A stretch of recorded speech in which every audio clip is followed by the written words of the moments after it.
Hi Power Love. Diba sabi ko sa inyo, I'm going to try yung nabili ko doon sa Ayala na sa Watson na mata. Ito siya, oh. Ito siya, no?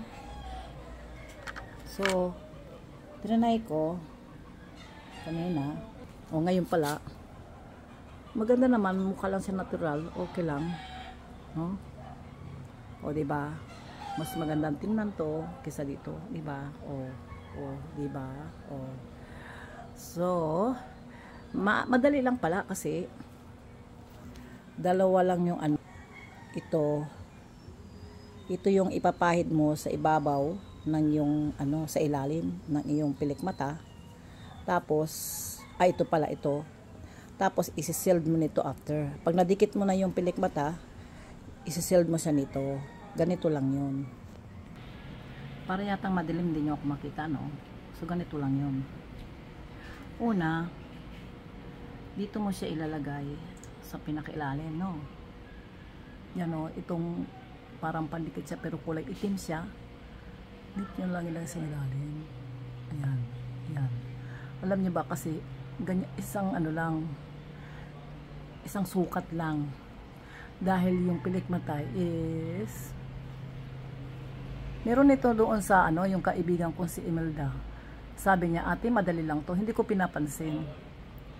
Ngayon na para ako na ano, dahil maya na lang ko nakadikit-dikit, no? Na find out ko na mas madali pala ito ilagay, no?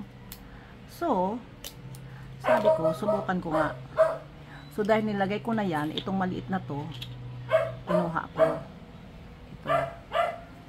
Ito yung pinakamaliit. So, ilalagay ko siya sa ilalim. Oops, nalaglag. Ilalagay ko siya sa ilalim, no? Ganito lang.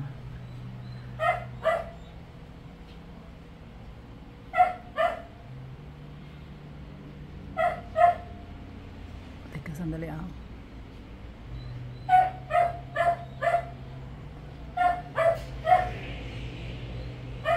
Ayan.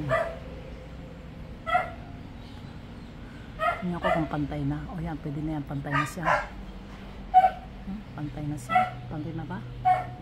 Kasi meron ako salamin dito eh. Pantay na nga.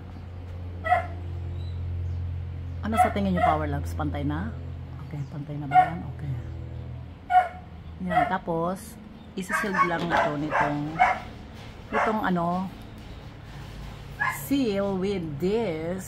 Isi-sealed lang sa ilalim. Yan. O, diba? Ang dali lang. Ang dali lang niya. So, balikan ko kayo pag natapos na, ha? Sandali. Oh, Power Loves, nakita nyo, oh. Oh, yan, nailagay ko na lahat. Ayan, maganda pala ang dating. Hindi siya, hindi mo niya makikitang meron ditong ano, ang pangit na nakadikit yung pilik mata. Nasa ilalim siya, oh. Oh, ang ganda ng dating. Okay, thank you. Shout out po dyan sa ano, sa Watson, sa SM Central Mall, no? Sila nagturo sa akin paano ilagay ito. Salamat po, babayu.